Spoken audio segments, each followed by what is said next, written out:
Money is loss, nothing loss, और health is loss, something loss, और character is loss, everything loss, सब कुछ नष्ट हो गया।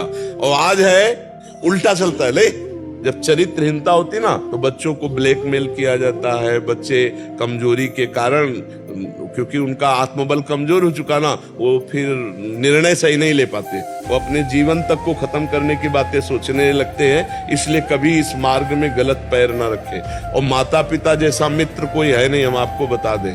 अपने माता पिता को अपनी बातें शेयर करना चाहिए, और माता पिता को बच्चों को इतना भयभीत नहीं कर देना चाहिए कि वो आपसे बात ना कर सके।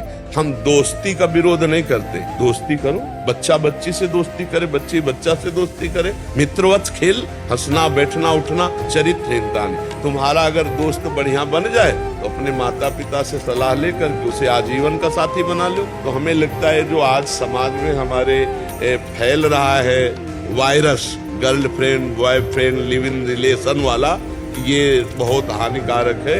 इससे हमारे पवित्रता, हमारे विचार, हमारी धार्मिकता, हमारी निष्ठा सब नष्ट हो रही है। कभी भी भगवद अंश जीव को माया के भोग से तृप्ति नहीं हो सकती, उसको विश्राम मिलेगा श्री भगवान में। जब तक भगवत प्राप्ति नहीं होती तब तक ये तृष्णा, ये स्पृहा, ये कामना, ये वासना जीव को नोचती रहती, जलाती रहती, घसीटती रहती। दुर्वासना मन सदा परिकर सहती। ये भोग लूं, ये दुख लूं, ये सुन लूं, ये खरीद लूं, ये मेरे पास हो जाए तो मैं सुखी हो जाऊं। लेकिन वो जिसके पास बहुत है वो भी सुखी नहीं है। सुखी है निष्काम होकर भगवान में स्थित हो गया। जाहि न चाहिए कबहु कछु तुम सन सहज सने, वो सुखी है जो सकल कामनाहीन है। और यहाँ सब कामनाओं से चल रहा है, कामनाएं ही कामनाएं हैं, तो कहाँ सुखी हो? कहने मात्र का सुख नहीं है। बात समझ रहे हो? मेरे ऊपर घर की बहुत जिम्मेदारी है, बट मेरा मन वैराग्य की ओर भी जाता है, और माता पिता शादी के लिए भी कहते हैं। तो बाबा जी बनने की जरूरत नहीं। घर गृहस्थी में एक सुंदर परिवार बसाओ, माता पिता की सेवा करो, खूब अच्छे से नाम जप करो। भगवान भजन से मिलते हैं, बाबा जी केवल बनने से नहीं मिल जाते। तो कहते आप क्यों बन गए? हमारे भाग्य में लिखा था। 13 वर्ष की अवस्था से हमारे भाग्य में लिखा था भगवान के मार्ग। ये सब इनके भाग्य में लिखा है, मांगो खाओ भजन करो। लेकिन हमसे कोई सलाह ले तो अब जो कलिकाल का समय आ रहा है उसमें हम यही उपदेश करेंगे। क्योंकि देखो बच्चा महीना 2 महीना 4 महीना नियम से रहना हो तो रह लिया जाए, पूरी जिंदगी भर। अब जैसे एक आदमी 50 वर्ष तक नियम से रहा और 5 मिनट फेल हो गया, तो कोई 50 वर्ष वाली बात नहीं देखेगा उसकी कि 50 वर्ष जला ये बंदा, 5 मिनट फेल हो गया, क्षमा कर दो। कोई नहीं क्षमा करेगा, वो अल्लाह मच जाएगा 5 मिनट नहीं। बाबागिरी का मतलब समझते हो? पूरे आजीवन निष्कलंक निर्वाह, निष्कलंक निर्वाह। अब भाई ड्रामेबाजी से जीना वो एक अलग बात है, सच्चाई से भगवत मार्ग में चल रहा है तो सच्चाई से चलना ही तो वैराग्य। तो वो घर में नहीं हो सकता क्या? हो सकता है। हाँ, चुपचाप घर में रह करके भजन करो, माता पिता की सेवा करो, अनुकूल अर्धांगिनी तुम्हारे जो भाग्य में बदा होगी वो मिल जाएगी। तो इसलिए विधान में अगर नहीं है तो माता पिता की सेवा करो, बाद में बाबा जी तो है ही हो, जब ब्याह नहीं हुआ तो बाबा जी तो है ही हो, पर अभी नहीं, माता पिता की सेवा करो। जैसे भीष्म जी कह रहे हैं कि ये जो मैं बाणसैया पे पड़ा हूं, मैं लगभग 100 जन्म देख रहा हूं प्रभु, कोई ऐसा पाप हमसे नहीं हुआ। तो मतलब उनकी भी देखने की सर्वज्ञता अखंड ब्रह्मचारी भीष्म जो 12 भागवतों में एक सीमित है, पर असीम सर्वज्ञता श्री भगवान में विराजमान है। श्री भगवान ने कहा और थोड़ा आगे बढ़ करके देखो, तब भगवान ने आगे की बात बताई कि आप एक नृप राजा थे और आपने एक सर्प को उठाकर कांटे वाले वृक्ष पे से डाल दिया और कई दिन तक तड़प कर वो कांटों में मरा। भाई सर्प का अपना स्वभाव है, बिच्छू का अपना स्वभाव है, मच्छर का अपना स्वभाव, सब जीवों का स्वभाव भगवान ने रचा है। तो ऐसा थोड़ी कि सृष्टि में तुम ही रह सकते हो और जीव कोई रह नहीं सकता। तो ऐसा वो जो दंड दिया उस सांप को, कई दिनों में मरा, उसी का परिणाम तुम बाणों की सैया में 6 महीना से पड़े हो। जी जैसे पहले मानसिक में राधा नाम जैसे आप तो ध्यान करते, लेकिन अब थोड़ा हो नहीं पा रहा मानसिक नाम। कहाँ, क्योंकि भोगों में रत होने पर मलिन बुद्धि हो जाती है तो कैसे होगा? पापवंत कर सहज स्वभाव, भजन मूर्ति भाव न काऊ। मान लो सत्संग हुआ, उसके प्रभाव से पाप नष्ट हुए, आपका राधा नाम शुरू हो गया, आपने लिखना प्रारंभ कर दिया, फिर पापाचरण कर लिया, मलिन हो गया, हिम्मतें नहीं रह गई। अब पापवंत कर सहज स्वभाव, स्वभाव में ही नहीं आएगा कि मैं भजन करूं। जब अपवित्र मन हो जाता है तो जलन पैदा होती है, भजन की तरफ से अरुचि हो जाती है, सत्संग, शास्त्र स्वाध्याय, नाम जप और उत्तम बातें सब गायब हो जाती हैं और वही संसार अच्छा लगने लगता है। फिर सत्संग होता है तो फिर एक नई चेतना जागृत होती है। इसीलिए सत्संग जरूरी है। जो हम बार बार अपनी वासनाओं में फिसल जाते हैं, हृदय गंदा हो जाता है, सत्संग बार बार उस गंदे हृदय को पवित्र करके उत्साहित करता है भगवत प्राप्ति की। तो अगर हम एक बार गिर गए, 2 बार गिर गए, तो हम कोशिश करें हर बार उठने की। कभी न कभी भगवान की कृपा से हम निकल जाएंगे। जिससे मैंने कर्जा लिया, कुछ चुका दिया, कुछ याद नहीं है, और जिन्होंने देना है अगर वो नहीं दे पाए तो क्या मुझे फिर से जन्म लेना पड़ेगा? हाँ, तो उसका हमारा कर्जा रहा होगा पूर्व का, उसने ले लिया, हमें दिया नहीं, हमें नहीं चाहिए, हो गया काम, जाओ तुम खाओ पियो मौज करो। अगर कोई आता है जीवन में कि आपने हमसे कर्जा लिया था, आपको याद नहीं, आप दे दीजिए, तो दे दीजिए। नहीं आता है तो अपने आप को अपने कर्मों सहित भगवान को समर्पित कर दो, वो सब देख लेंगे, आना जाना मिट जाएगा। नहीं तो फिर लेन देन में आना जाना लगा रहेगा। और अगर नहीं दिया लिया तो फिर आना पड़ेगा मुझे? हाँ, अगर भगवान की शरण में नहीं हुए, हिसाब किताब है, तो एक एक सिक्के के लिए भी आना पड़ेगा। ये बहुत यहाँ का कठिन खेल है। बट मार जी, अभी तो लगता नहीं है कि ऐसा होगा, तो इसलिए फिर आप लगता नहीं है, तो बात है। बच्चा आया और जन्म हुआ, मर गया, अब जितने रुपए की जरूरत थी उतना रुपया खर्चा करवा करके गया। गर्भ में आया, पेट में दर्द हुआ, 5,000 रुपए लगे, साफ हो गया। जैसे कोई बच्चा हुआ मर जी, पूरा जीवन भर उसके ऊपर खर्चा लग रहा है, बीमार है वो। हाँ, आप कर्जदार हैं, आपको दुख भी मिलेगा ब्याज में, उस टेंशन, और रुपया ऊपर से लगाना पड़ेगा। और एक होता है कि बाल्यावस्था से ही जीतना शुरू किया, छोटे छोटे मेडल लाना शुरू किया, और बड़ा बनता चला, खूब रुपया पैसा, सब सेवा माता पिता की भगवान की तरह। पूर्व में हिसाब किताब है, पूरा हिसाब किताब तुम्हें सुख का दे रहा है। पूर्व में तुमने उसका लिया, पूरा हिसाब किताब दुख सहित वो तुमसे ले रहा है, और फिर तुम्हें सुख नहीं देगा। वो पूरे जीवन सुख उससे नहीं मिलने वाला, दुख ही दुख मिलेगा। हर चीज का यहाँ हिसाब किताब, चूंकि पूर्व का हम जानते नहीं ना, इसलिए हमें लगता है भगवान हमारे साथ ऐसा क्यों कर रहा है। इसलिए भगवान की शरण में हो जाओ, सब पूर्णता उसी में हो जाती है, भगवान की शरणागति से। आप नहीं चाहोगे तो भगवान आपको कोई भगवत प्राप्ति नहीं करा सकता। केवल उपदेश, उपदेश का पालन, तो कृपा बल इसी से चला जाता है। चलना अपने को होगा, ये पक्का बात। कोई कितना भी सिद्ध हो, ये ऐसे नहीं होता ये जाओ हो गए। ये सब नौटंकी नाटक में भले हो कि वो दिखा रहे हो तेज निकल रहा है, वो सब नौटंकी नाटक में।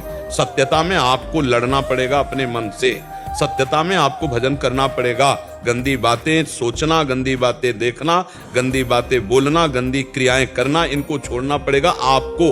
तब अध्यात्म में आप आगे बढ़ेंगे। इसमें किसी का आशीर्वाद काम नहीं करता। संतों का संग मिलना ही भगवान की विशेष कृपा है। जब द्रवहि दीन दयालु राघव तो साधु संगति पाए। अब इसको अपने में धारण करो तो आपका जीवन बदल जाएगा, और ना धारण करो तो केवल वार्ता मात्र हो गई, लाभ तो मिलेगा नहीं। और हमें खुशी है मरने की, ये शरीर छूटेगा तो अपने प्रभु से मिल जाएंगे, अपने प्रभु के पास जाएंगे। जन्म जन्म से जिससे बिछुड़े रहे उससे मिलने का अवसर आए तो भला भय का विषय।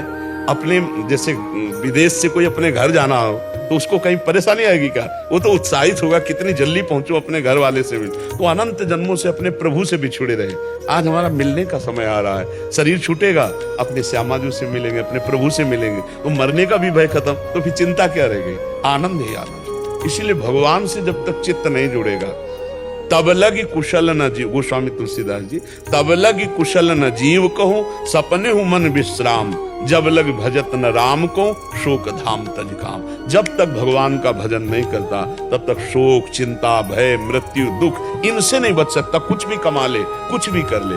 इसलिए भगवान का आश्रय, बस कुछ बातें ऐसी होती जो कही नहीं जाती, समझी जाती है।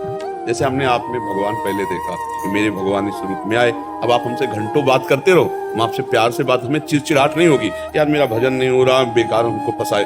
हम अपने भगवान से बात कर रहे हैं, उनको प्रसन्न करने के लिए उनके प्रश्नों का उत्तर दे रहे हैं। ऐसे पुत्र रूप में, ऐसे रिश्ते नातेदार रूप में अगर हम भगवान देख लेंगे तो हमारा भजन नहीं टूटेगा। हम भगवान ना देखकर फूफा मौसी मौसिया देखा बन जाएंगे। अब गृहस्थी में तो ऐसा नहीं कि हम किसी से बात न करें, किसी से व्यवहार न करें, हमें बिल्कुल वैसे व्यवहार करना है जैसे एक संसारी आदमी। पर हमारे और संसारी आदमी की दृष्टि में अंतर होगा, व्यवहार वैसे ही होगा। और जो हमसे बड़े हैं तो हम पैर छुआ, छोटे हैं तो आशीर्वाद दिया, पर हम छोटे और बड़े में भगवान ही देख रहे हैं। व्यवहार का भेद है, दृष्टि का भेद नहीं। तो जो हम ये बात अंदर सोच रहे हैं कि हम रिश्ते नाते संबंधियों के बीच में परमार्थ को भूल जाते हैं, तो आप उस समय भगवान नहीं देखते इसलिए भूल जाते हैं। जब हम अपने व्यवहार में उतरते हैं तो भगवान का भाव भूल जाते हैं, व्यक्तित्व भाव आ जाता है, तो फिर व्यवहार अलग हो गया, परमार्थ अलग हो गया। जी, जैसे कि ये माना जाता है कि ब्रज भूमि से कुछ वस्तु अपने साथ नहीं लेके जानी चाहिए। नहीं, ऐसा कुछ वस्तु की बात नहीं, गिरिराज जी की बात है। आप गिरिराज जी ब्रज से बाहर नहीं ले जा सकते। आप यहाँ से प्रसाद ले सकते हैं, यहाँ से रज ले जा सकते हैं, यहाँ से जल ले सकते, और यहाँ के जीव को मत ले जाइए। जैसे मान लो तुलसी जी हैं या कोई पशु पक्षी है तो यहाँ से मत ले जाए, क्योंकि बड़ा सौभाग्य हुआ वो ब्रज में उदय हुई।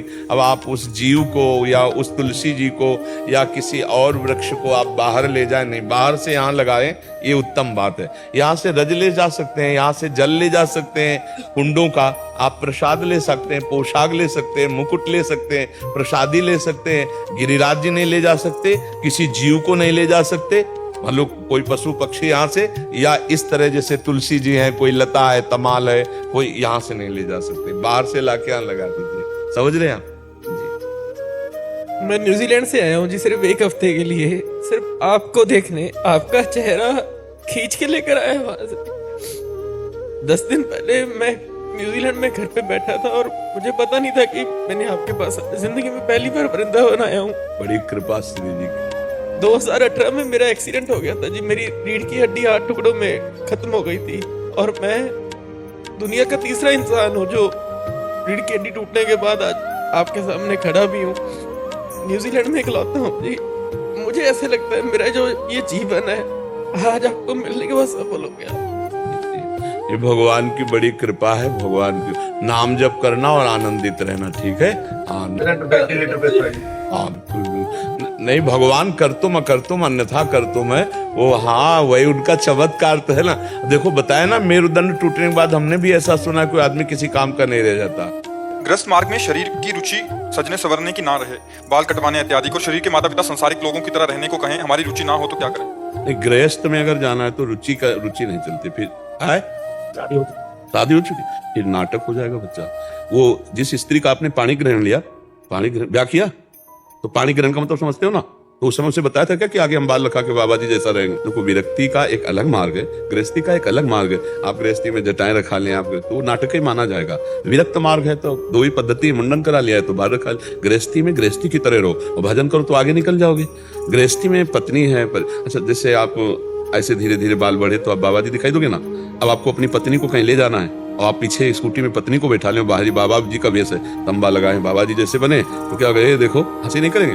ये जरा देखो बाबा जी की देखो, मतलब गालियां लोग फिर बाबा जी को देंगे ना। इस वेश में आपकी पत्नी है, ये कौन जानता है? जैसे तिलक लगाना है, ये गृहस्थ भी लगा सकता है, विरक्त भी लगा सकते हैं। बाल है, उचित बाल रखो, महीने 2 महीने में उनको कटवा दो आराम से, उसमें क्या चला जाता है? अच्छा, अंदर का वैराग्य होना चाहिए, अंदर के वैराग्य से भगवत प्राप्ति होती है। अब हम लोगों को बाहरी वैराग्य का ही मार्ग है, हमने गृहस्थ मार्ग नहीं, हमारे मार्ग का ये वेशभूषा है, आपके मार्ग का ये वेशभूषा। घर में रहो, कैसे भी बाहर निकलो तो संसारी बन के निकलो, हमारी बात मान लो। तिलक लगा लिया, वो हमारी गुरु परंपरा है, कंठी बांधे हुए, सेट फेट एकदम जैसे गृहस्थी। अब रिश्ते नातेदार सब जगह। उपहास का कारण मत बनो, भक्ति को उपहास का कारण मत बनो, समझ रहे ना?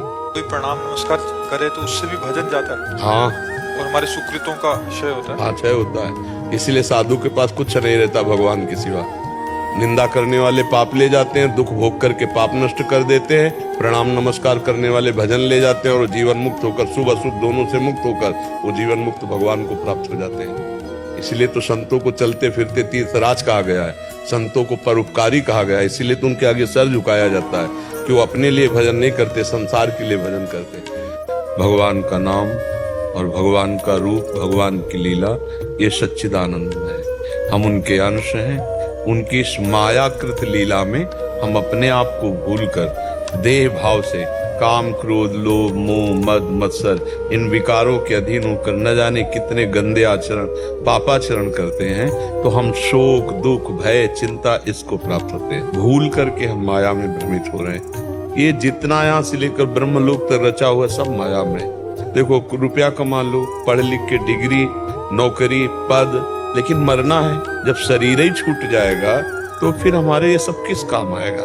हमारे साथ यहाँ किस तो कुछ जाएगा नहीं, ना प्रधानमंत्री का पद, न राष्ट्रपति का पद, न ब्रह्मा का पद। ये कब तक हम भोगते रहेंगे माया का नाटक? हम अपने घर जाना चाहते हैं, प्रभु से मिलना चाहते हैं। अब प्रभु पराये लग रहे हैं। देखो माया का ऐसा खेल, प्रभु पराये लग रहे, कोई संसार अपना लग रहा है।